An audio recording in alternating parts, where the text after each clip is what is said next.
On today's show, following their early playoff exit, there's a lot of questions being thrown out there for the San Diego Padres, and one of them is whether or not they can retain Michael King. What happened to him? What's going to happen to him? And also, the loser energy emanating from the Padres, players, brass, and culture, dare I even say fans, following the strike 3 call that's caused a lot of controversies and a lot of viral videos. Reacting to that and more, let's get to it.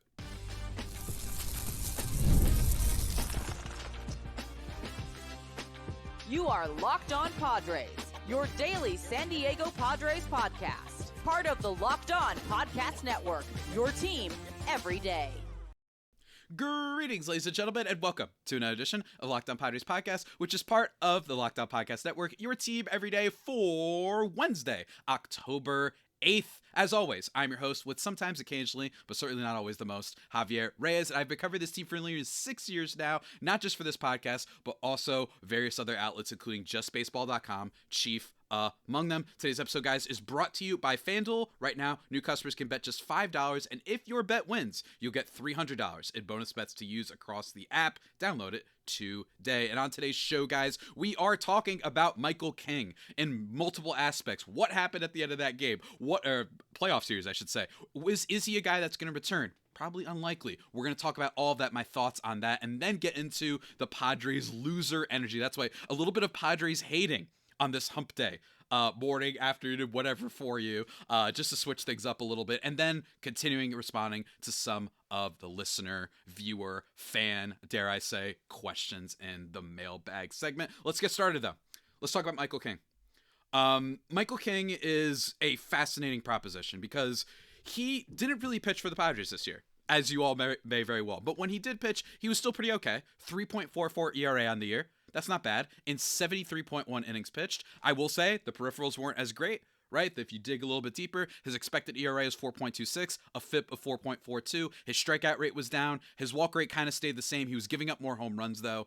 And in my opinion, at least in terms of the home run part, that was the same thing that happened to him last year. I think he just never got into a groove, so it's kind of hard to evaluate what we saw from him this season, with the exception of early on in the year when he was healthy and pitching for this team. He didn't go super deep into games, but he was pretty great throughout. Before he came back off the IL, he was rocking a 2.83 ERA, so he was good. But following the playoffs, there is a big question around this team, and that's whether or not they can retain him. With him having a mutual option after this year for $14 million, which is something that he probably doesn't take, I don't think, right? I don't think so, right? And it's also a player that, remember, before the season started, he was the first player that the Padres had let get to arbitration, or at least was about to move forward to arbitration, in 10 years, right? It had been a long time since the Padres didn't get a contract agreement settled. So a lot of people are going to naturally be like, is this the end of him? And here's what I'll say. There's two big questions with Michael King, right? Two sort of separate things. Number one is what the heck happened in the playoffs. I still haven't had an explanation for this. Admittedly, I am a little bit more offline, as I've mentioned on this show before, not using my Twitter /X or Blue Sky. You can still follow me, though, at Javipeno, Javiipeno, as much as usual. But why did the Padres feel they were so much better off with a 39-year-old who was rocking a 5.38 ERA? I say that facetiously in terms of rocking, right? On the year, in a winner-take-all Game 3, right? They chose that guy, Darvish, right? 5.38 ERA. We talked about him a little bit yesterday as well, that was the guy that they should start instead. Maybe they were expecting him to go 2 or 3, whatever, a little bit similar to Dylan Cease, whatever it was. But bottom line is they felt more comfortable in a winner-take-all with that. So that makes you wonder, is he seriously hurt? Was there something going on? Because he did come into the game, but only did 1 inning, and the 1 inning did look great. So there's just a lot of questions around this. Is it because management is interfering, i.e., agent management? Is Scott Boras, who I believe is his agent, I'm like 90% sure of that. I would have to check that up, though. Right? Were they like, look, we don't want to take a chance that he gets hurt or anything like that. He's a pending free agent, right? It says is represented by Excel Sports Management. So maybe not. I don't think it's actually a Boras guy. Huh. That's weird. But anyway, right? I think that there's just a lot of questions following that playoffs, right? A lot of things about why wasn't he used as a starter? Why was he only then used in 1 inning in a winner-take-all? I think that those are fair questions to pose, right? And then the next question, obviously, is whether or not the team can retain him. On the one hand, he didn't pitch too much this year, which I talked about. And combined with the aforementioned question, it's possible that teams will have a little bit of a holdup. They'll say, look, he was great, right? But as a full-time starter, he did that last year in 24, and he did it for about a month a month and change in 2025. Are we ready to shell out for a guy like this, right? I think that it's tough, right? Because if so, right? If so, does Michael King maybe, if those concerns are warranted of mine, right? If other teams share those concerns, I should say.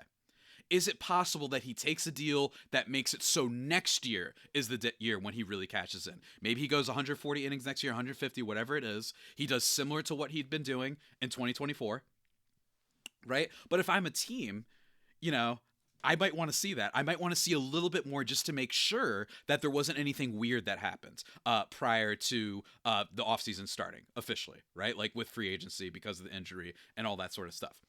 So it's possible. Right. And maybe if that's the case and teams are a little bit worried, maybe he signs the Blake Snell deal. Maybe the Padres can get him for some 2-year deal that has a player option. Right. Something like that. I could see that happening potentially, maybe. And for anybody who doubts me, look, they found out a weird way to get Nick Pivetta signed. So it's possible. The second thing, though, unfortunately, is in Dennis Lin's latest article over The Athletic. He talked about the biggest questions for the Padres offseason. And one thing that he did right was, in quotes, Nick Pivetta is the early favorite to start opening day, and he might end up being the only logical choice. Michael King and Dylan Cease are likely to leave in free agency. He's a lot more tapped into the team than I am. So if he's writing something like that, maybe it means that other teams are like, screw it, we don't care. We've seen what he's done before. And when he did, for the most part, show up this year and pitch some innings, he looked pretty dang good. And pitching is such a premium, especially starting pitching, that I would not be surprised if teams like, screw it, let's take the chance. If you're a team like the Mets, right? What if the Mets are like, you know what? Maybe not Dylan Cease. Let's go after Michael King for probably a lot less, or at least in theory, a lot less than it might take for Dylan Cease, because teams might look at his previous, history. He's been super consistent with the innings his whole career, the big strikeout rate. Maybe instead he ends up costing more than teams are comfortable with, and the Mets decide to go that direction. Maybe they poach both of them. Right, so I think the desperation for starting pitching combined with the Dennis Lin thing could be the reason to believe that this might be the end of the Michael King era, which is unfortunate. It's really, really unfortunate because I'm going to miss him. He was the prized return piece in the Juan Soto second trade, basically, that the Padres had made. But that's the question for the offseason. I'd love to hear your guys' thoughts on everything that I just said and whether or not you want to retain him. Do you think they can retain him? Do you think he's going to go to another team? Any other team predictions? Leave your comments in the comments section below and let me know. And folks, I gotta let you know about one of our sponsors for today's episode. That is our friends over at the Duelist Fandom. That is FanDuel, ladies and gentlemen. Here's the thing I love about FanDuel. They always have these great offers. Specifically, right now, it has one that you don't want to miss. New customers can bet just $5 and get $300 in bonus bets if you win. That's right. Pick a bet, put down $5, and if it hits, you'll unlock $300 in bonus bets to use across the app. Whether you're a casual fan or love diving into the stats, FanDuel makes the game day experience so much dang better. It's fantastic over there. Don't you like it? Parlays, player props, live lines. If it's baseball, you could do a Nerfy, no run first inning. Whatever you want to do, they've got you. So what are you waiting for? Visit FanDuel.com to download the FanDuel app today and get started.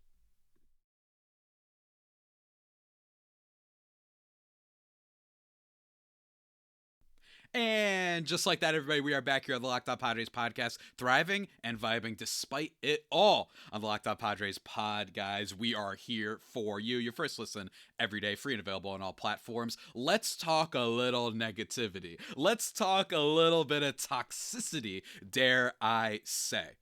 For those who don't know, over the weekend, it started going a little bit more viral, including other analysts chiming in, the Padres' reaction after the Game 3 loss to the Chicago Cubs, specifically towards the umpires. Now, again, for those who don't remember, Game 3, there was a moment, right? The Padres had a chance to come back in that game. They get a man on first, and then what happens? Xander Bogaerts called out on strikes, and the last strike was a really, really bad call. It was down, not at the knees, but it was really low under the strike zone, and if in the moment everyone's like, you can't do that, Bogaerts snapped and lost it immediately. Schilt had to run out, I guess, to maybe save him and also, get his get his 2 cents in, right? So it was really worth. And it's, remember, horrid strike three call on Xander Bogaerts. You might be thinking, well, whatever. Well, Andrew Kittredge, then ended up flailing a bunch and hit the next 2 batters. So it's possible we're looking at a bases loaded no out situation, right?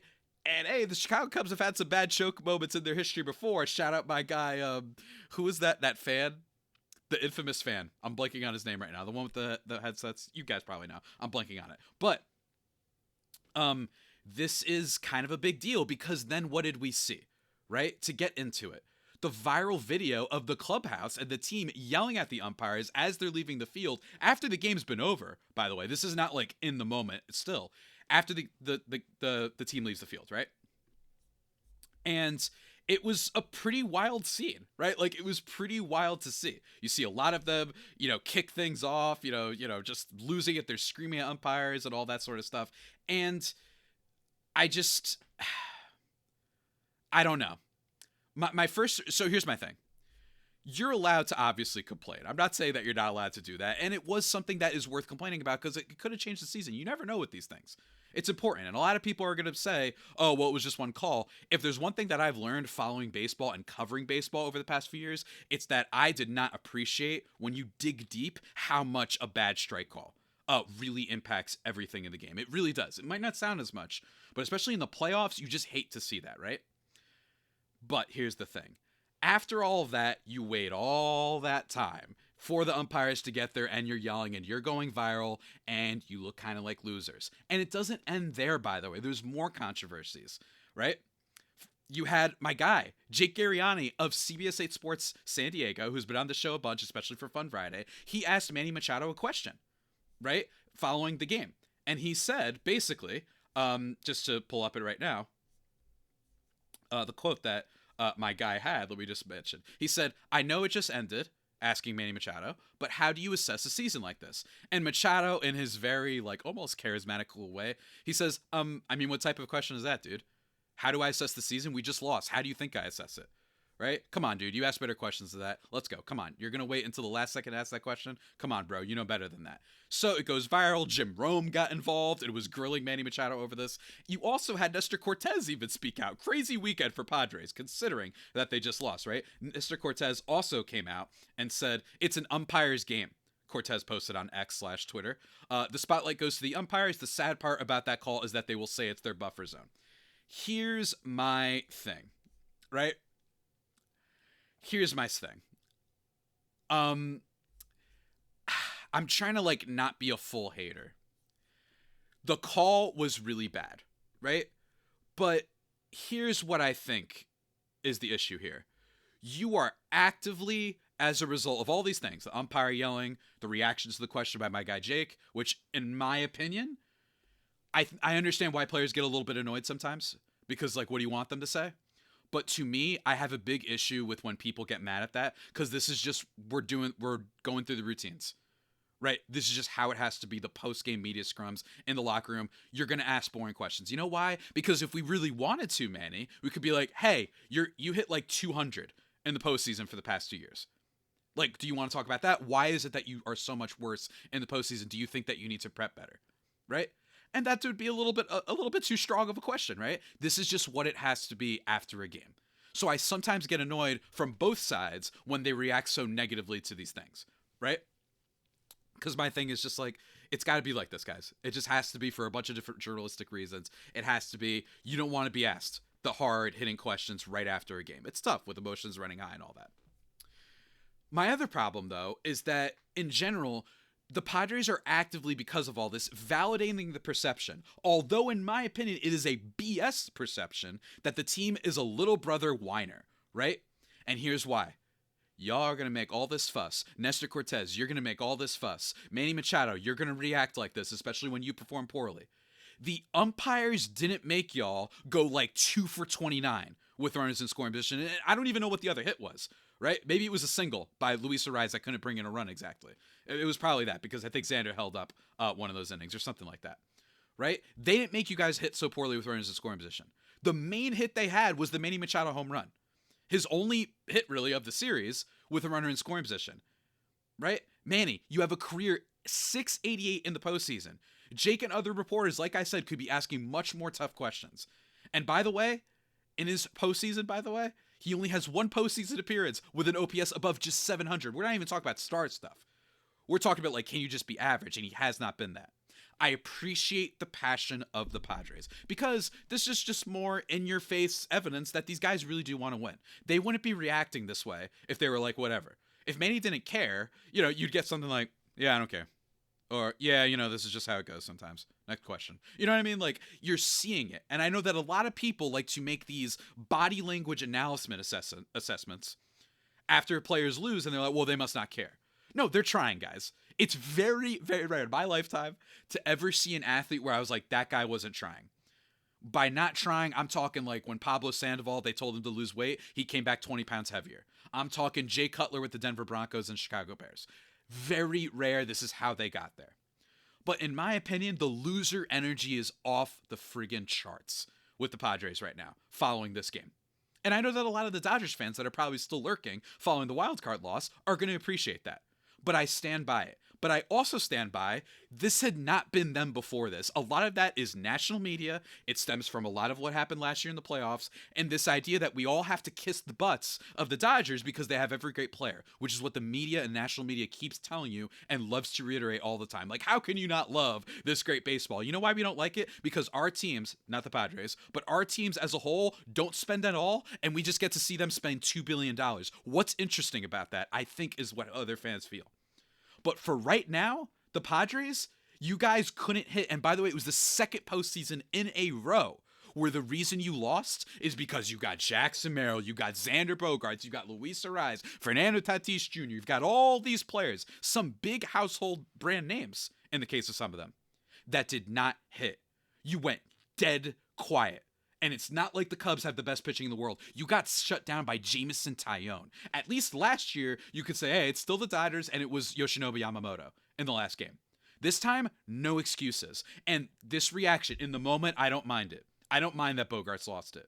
I don't mind if the whole team lost it and Bogaerts got, ejected from the game. I don't mind that. But this continued reaction and seeing these viral videos, right? The fact that you waited as the umpires are leaving the field and you're getting into it with them. They did not tell. If you hit with runners in scoring position in any of the other 27 opportunities you had, maybe that last inning wouldn't hurt as much.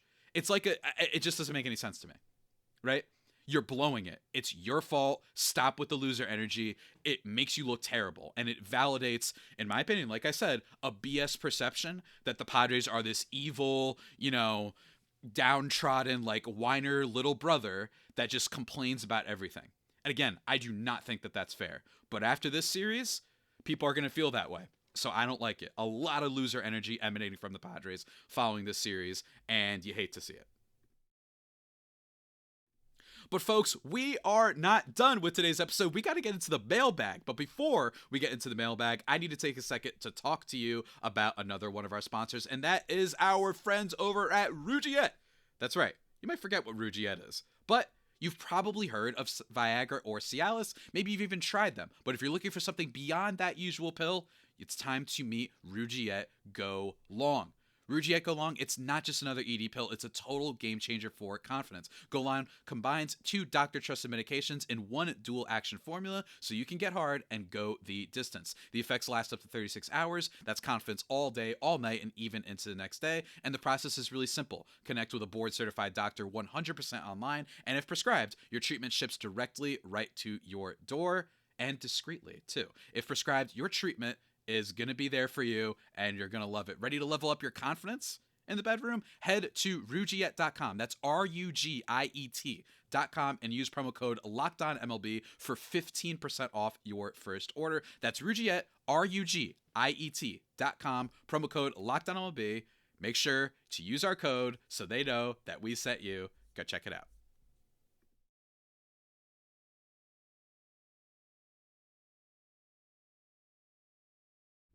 And just like that, everybody, we are back here on the Locked On Padres podcast talking about some listener questions and what have you, because, well, why not, I guess, right? It's all we have left. It's all we have left, friends, is answering some of your questions and comments. So without further ado, let's get into them.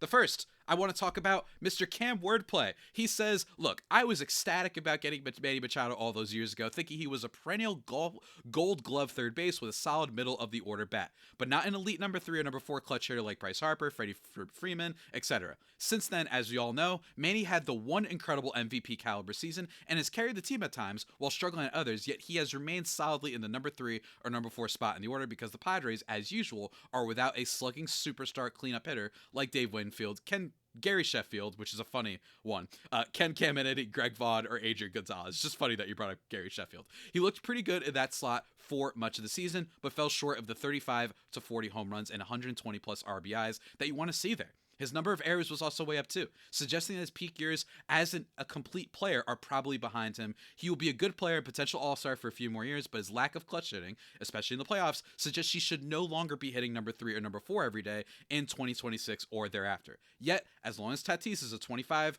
home run leadoff hitter instead of a 40 home run modern-day Ken Griffey Jr., and unless the Padres sign someone like Pete Alonso, we'll be watching Manny slowly decline as just an average number 3 hitter, especially as long as Schulte is the manager. I hope that he remains our third base DH until the end of his contract and eventually gets his own statue in Gallagher Square. I just think we need to expect much less of him for the years to come and somehow have to find our next big star. So, the first thing I will say, Cam, I agree with what you said for the most part. And I think that I will say that he's a number 3 or number 4 hitter, and that's fine. Like, that's just his placement in the order. He just fits that mold more. But is he the best number 3 or 4 hitter that you could have? Well, Friday's episode, guys. It's not going to be a fun Friday, unfortunately. We're going to have to save some of the guests for later. But I will be doing the second of my series of player reviews, season reviews of each major player for the Padres, breaking down every player. That'll be the entire episode. That'll be Manny Machado on Friday to hear more of my thoughts on him. Lots of in-depth stuff. It's going to be a lot of fun. And tomorrow's episode, by the way, will be Tatis, because of course, why not? Moving on, though, to the next comment that we got. Let's see here. At SNI6941. The 9th inning rally was not because the Padres never quit. It's just because the Cubs left their pitcher in too long that he could not find the strike zone with about high 30 pitches. Here's what I'll say about that. I do think you have a point about this, though, which is it's not that the Padres necessarily battled back. Right? It's just that you had 2 batters get hit. You did have the Jackson Merrill home run. So maybe you can make the argument that, hey, Padres, you should be grateful that you even had a chance in the first place because the Cubs guy was the real one that was falling apart. Fair retort, but in my opinion, it's still a really bad strike call, and it's totally okay that they were pissed off about it in the moment. I think that it was really disastrous, and it could have protected them. And he also does mention, though, every team is without some of their key players. Cubs lost their number 1 starter after just 4 starts, and they lost their best starter in his last game just before the playoffs. Their best bat, Kyle Tucker, just came back from injury and can't really run, so don't use injury as an excuse. Padres can't hit on the road for 2 years in a row. I kind of feel the same way. Right? It was a bad call, don't get me wrong. But that, combined with the bad pitching, like, you just have to look at this and say, guys, the Padres just didn't show up. It's okay to say that. We got a couple of nice comments, by the way, I just want to read, from at PhoenixAsh927 and at Koji_H. Ash says, what do you mean? Probably you'll be back next year. You're not allowed to leave. Haha, but in all seriousness, hope it works out so we get to have your hot takes and analysis next year too. And Koji says, really do hope you'll be back next year. Again, I think I'm going to be back next year too. It's just that, I don't know, it's like weird. It's like a long time from now. I'm very bad at committing to anything that's like 4 months or so ahead. You know what I mean? I'm just like, well, I don't know. What if I get like a crazy full-time offer in another state? I don't know, but you guys get my point, right? Like, I'm just saying things like I don't like to fully commit, but as of right now, I'm excited to talk Padres, and I will be covering them for the rest of the offseason, so that should be good. But last comment, or at least one of the last comments we'll be talking about, from at Enchino Balboa. Padres' talent is not the problem. They have more than enough to go deep in the postseason. The real problem is they don't play as a team, and they like to mix it up with the other team and their fans. Oh, I know where this is going. Machado is the worst. Remember when he infamously feuded with Fernando? Remember when the Padres had the Dodgers on the ropes in 2024 Divisional Series, but decided to mix it up with Dodgers fans? And then there is this year when Suarez plunks Shohei in the 9th while closing out a game. Bad team chemistry is usually a maturity issue, which is difficult to fix. Yeah, this will be the last comment of the day because I love ripping dumb, idiotic, blue-pilled, awful comments that are just not steeped in reality, and this is likely just a Dodgers fan. So first of all, I want to say this. The beginning of what you said is true. which is that they don't necessarily always play as a team, and they do poorly in the postseason, right? Last year too. But Machado, when he feuded with Fernando, I'm not letting you give Machado crap for that. I've given Machado crap a lot today on today's episode. But I'm not letting you give, because what did we know about Tatis, especially at that time in 2021? What did we see? PED suspension. We saw multiple motorcycle incidents, not getting shoulder surgery. Maybe Manny Machado was in the right that time. So I'm just saying, based on the evidence that we got about what we would learn about Tatis in the coming months, in the coming year, like, maybe Machado really did know something. He's like, dude, you need to, like, mature a bit. So I'm not going to give him crap for that. The next thing, though, the taunting of the fans. As my friend texted me today. Javi, you don't get it, moron. He danced in for, this is referring to Jurickson Profar, by the way, after he made a big catch in, I believe, was it game 2 of the playoff series? I believe it was game 2 of last year's NLDS. The big catch. My friend goes, Javi, you don't get it, moron. He danced in front of them, so that was consent to throw batteries at players, you idiot. I have hated this because Dodger fans online still do this nonsense. And I want to, like, punch people in the face when I hear this. I want you to repeat to yourselves right now, everyone listening to this episode, taunting the fans. You are saying that like it's the first episode of Chad Powers when he punched a Make-A-Wish kid in the face. Fans are not some innocent entity. Yes, that's a thing that happens, by the way. Crazy show. I just started the other day. Fans are not some innocent entity. Do you know how many things they were probably saying to Profar? So because he makes a diving, leaping catch into the stands and bounces a bit, and by the way, that fan looks back at him and goes, hey, like he does the whelp thing, like, hey, you got it. It was a great catch. Almost like a game recognized game, right? And you're going to say that because Profar did a little dance, that you are now allowed to throw beer at our players, to throw objects at our players, and then, by the way, a pitcher hit Fernando Tatis Jr. I am so sick of Dodger fans who bring this up. It's insane, and it is victim blaming, and it's stupid. I wasn't going to make it a big deal about classic Dodgers fans. No, all fan bases can be capable of stuff like this. Yankees, Padres, whatever. Everybody's capable of stuff like this. But that reaction that I have heard, not just from online fans, but a couple media people who have some followings too, that they taunted the fans. Give me a break. Give me a break. Fans have never been innocent. They go to the ballpark, and frankly, I bet you that guy had a blast with it. I bet you they said, in the moment, they're upset because of the team. But looking back, they're probably like, hey, Profar did it. He backed up the talk in that moment and made a great catch. I am so sick of baseball fans. They are the softest fans in any sport. Not even kidding. Point blank easy. These people freak out if you do anything. And they act like, again, so he did a dance. So beer, objects, and getting hit by a baseball are warranted. Screw you. And also, I am still mad at Ken Rosenthal for helping aid this nonsense victim complex that the Dodger fans had following that. Like, everything was justified after that. You even got Ken Rosenthal water carrying for you.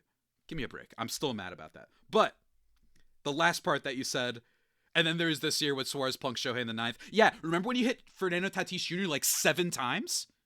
You remember when that happened? Remember when you also hit Jose Iglesias? Remember when you hit Bryce Johnson? Oh, but it only matters because the only people that matter are Dodgers players, and because Shohei's great, we all have to bow down and say, you guys rock, take Shohei, the end. I hate Dodgers fans so much. And with that, we're concluding today's episode of the Locked On Padres podcast, guys. The only pod that may be better than the Padres themselves. Stay tuned to your podcast feed for tomorrow and Friday's episode. I record them ahead of time. Fernando Tatis Jr. player and season review, and Manny Machado season and player review. And we'll see what happens after that. Maybe some news will break, but if there is some news that breaks, just know that those episodes were recorded before it. And until that next time, stay safe and, of course, stay faithful. My faithful homies, take care.